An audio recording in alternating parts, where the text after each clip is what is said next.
Bonjour, c'est Crypto et j'espère que vous allez bien. On va faire un point sur les altcoins. Et oui, ça a été difficile ces dernières semaines pour les alts.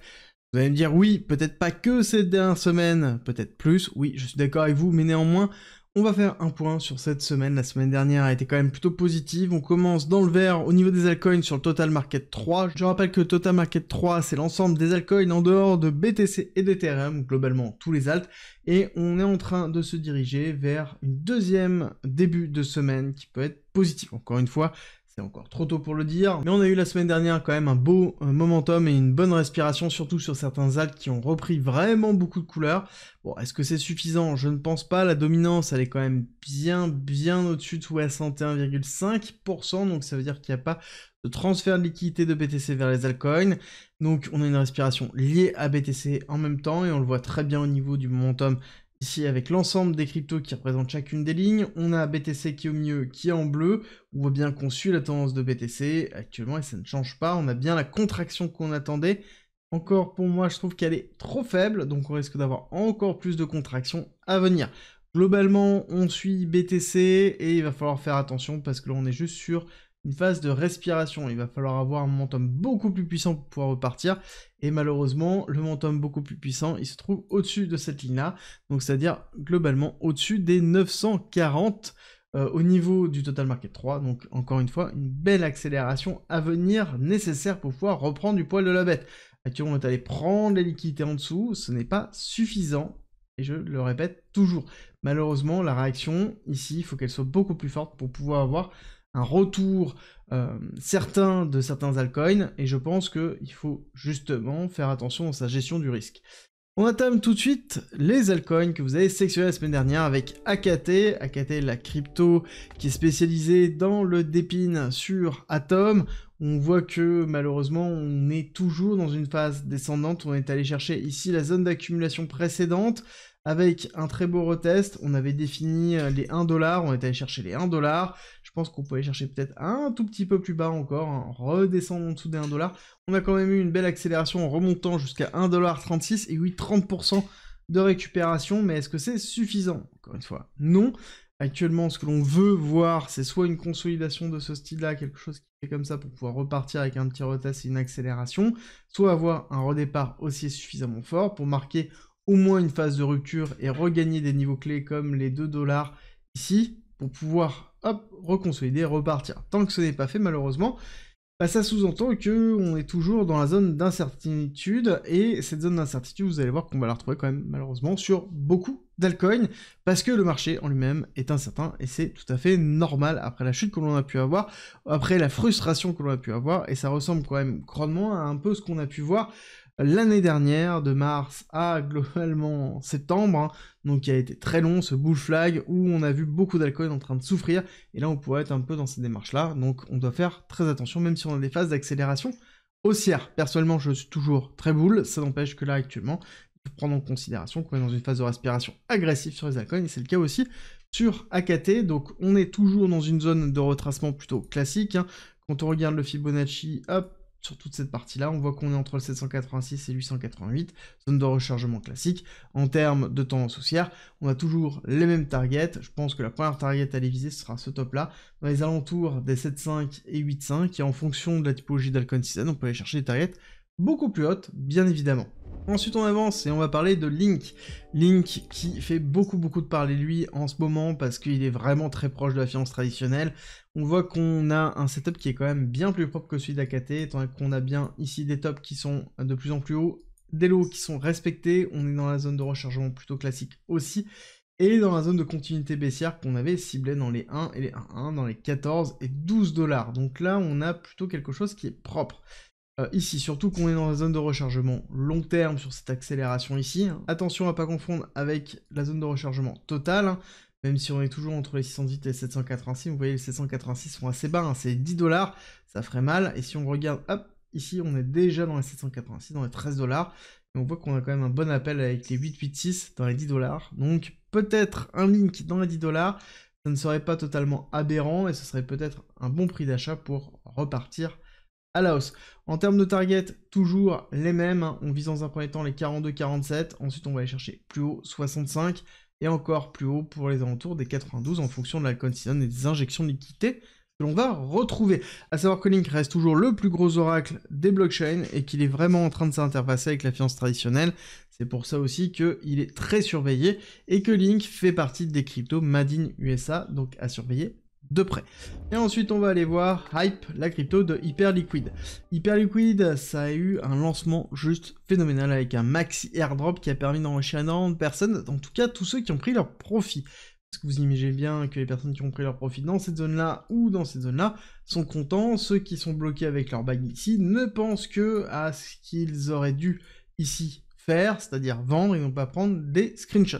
Néanmoins, on se retrouve dans une phase plutôt classique de respiration au niveau de hype, plutôt classique ici, alors sauf qu'il y a eu encore d'autres événements qui sont faits autour d'Hyperliquid sur principalement de la mauvaise dette qui s'est créée suite à un rachat d'un long sur Ethereum. Bref, il y a eu de la manipulation autour de Hyperliquid, ce qui a créé ici des mouvements un petit peu de foule avec des grosses bougies qui ont fait chuter très fortement le cours. Néanmoins, on a une zone de retracement qui est plutôt cohérente. On est en train de retester ici cette petite order block qui se trouve là. Donc on a une belle réaction, mais ce n'est pas suffisant, d'accord? Pour moi, là, il va falloir valider. Cette validation va se faire à travers donc accélération. Là, on reteste. Ok, maintenant, il faut casser ici les 15 $, bien valider une accélération haussière, et ensuite, on se retrouvera dans les alentours des 22 $. Et là, on verra si on est dans un retest bearish ou si on est plutôt dans quelque chose qui est impulsif en fonction de l'évolution, bien évidemment, de la coin season. Hyperliquid reste toujours un protocole très intéressant de trading, avec quand même pas mal de perpétuels, pas mal de liquidités, et ici, pas mal d'intérêt. Maintenant, est-ce que la hype, sans vilain jeu de mots, est terminée? Là, malheureusement, je ne pourrais pas vous dire. Dans tous les cas, là, on a une petite réaction haussière qui pourrait être bénéfique. Je pense qu'on devrait avoir une continuité haussière court terme. Après, on verra ce qui se passera pour la suite. Si jamais on a vraiment posé notre plus bas et qu'on a bien validé notre order block ici, on aurait des targets qui se basent sur cette impulsion et ce retracement en Fibonacci. Vous allez voir qu'elles sont assez élevées. On va aller chercher les 50 $ pour des hypes, donc une grosse perspective d'évolution. Encore faut-il qu'il y ait une altcoin season forte, qu'on ait bien la liquidité qui se redéverse dans Hyperliquid et la liquidité qui se déverse tout court sur le marché des altcoins. On continue avec Uni, la crypto de Uniswap, qui est aussi dans les cryptos Made in USA. On est retourné dans le bas de l'accumulation, une zone d'accumulation des alentours des 6 $ après une hyper-accélération qu'on a pu avoir. Tant qu'on maintient ici les 4,7 $, c'est plutôt positif, d'accord? Ça veut dire qu'on a bien fait top ici, on maintient bien le lot là. Pour ça, il faut repartir à la hausse. Et je pense que là, il va falloir patienter. Il y a moyen qu'on fasse une forme d'accumulation un petit peu comme on a pu avoir là, avant d'avoir une réaccélération haussière, et je pense que ça va être un peu le cas sur toutes les cryptos de ce côté. Et Uni, on rappelle que c'est le plus gros protocole de finance décentralisée en termes d'échange. C'est eux qui possèdent une grosse partie des pools de liquidités nécessaires pour la DeFi, et que on attend principalement l'activation du fee switch, le fait qu'ils permettent de pouvoir distribuer une partie de leurs revenus, parce que c'est très rentable comme protocole, aux détenteurs de Uni. Là, on aurait certainement un gros pump. Première target pour moi pour le pump, les 20 $. Deuxième target, les 30 $. Et ensuite, on irait chercher des targets beaucoup plus hautes dans les alentours des 45, en fonction, bien évidemment, de la altcoin season. Par contre, il va falloir surveiller deux choses au niveau du Uniswap. Il va falloir impérativement qu'on ait ici une réglementation américaine qui se fasse, permettre justement la libération de ces revenus aux holders de tokens. Si c'est pas le cas, malheureusement, il n'y aura pas en fait d'hyper-accélération au niveau du Uniswap, sauf si on a une DeFi season, donc c'est-à-dire beaucoup de liquidités qui se déversent dans la finance décentralisée. À ce moment-là, Uniswap en profitera beaucoup. On terminera sur Matic, alias Paul, la crypto de Polygon. Et oui, ça y est, le rename est terminé. Et pendant ce rename, on a cassé le plus bas qu'on avait effectué durant tout ce bear market, toute cette phase d'accumulation très très longue. On a cassé les 0,27 pour se diriger dans les 0,20, niveau vraiment très très important, parce que si on casse cette zone-là, ça sous-entend qu'on va sur des niveaux vraiment très très faibles, et globalement, ça va être vraiment des niveaux catastrophiques. Là, on parle de choses de 0,055, donc pour moi, là, on est dans le dernier order block. Il faut tenir impérativement cette zone-là, et il va falloir repartir. Ce redépart sous-entend qu'on doit reclaim, on doit reprendre les alentours des 0,30 $, voire potentiellement des 0,40 pour réavoir une accélération haussière. Le point le plus haut à casser pour pouvoir avoir vraiment une validation, ça va être la liquidité qui se trouve ici, dans les alentours des 0,76. Si on casse les 0,76 sur Pol, on aura bien ici une reprise forte au niveau de Polygon. Donc de 0,20 à 0,76, ça fait déjà encore une belle performance à faire. Après, on a déjà vu dans des Alcon Season, dans des moments assez forts, que c'est assez simple de faire d'aussi grosses performances dans une phase d'accélération haussière. Là, actuellement, est-ce qu'on est dans ce momentum-là? Malheureusement, non, on est plutôt dans de l'incertitude.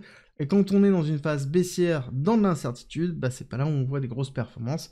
Donc il va falloir faire attention en gérant bien son risque sur Polygon, et surtout surveiller les zones clés, parce que là ça pourrait très bien être un spring, mais pour ça il aurait fallu avoir une très grosse accélération. Alors c'est pas encore trop tard, mais ça empêche que plus le temps va passer, plus le spring va s'éloigner, et les targets à viser ce sera les 2$, puis ensuite les 2,6$, 3,4$, et on pourrait chercher au-dessus des 5$.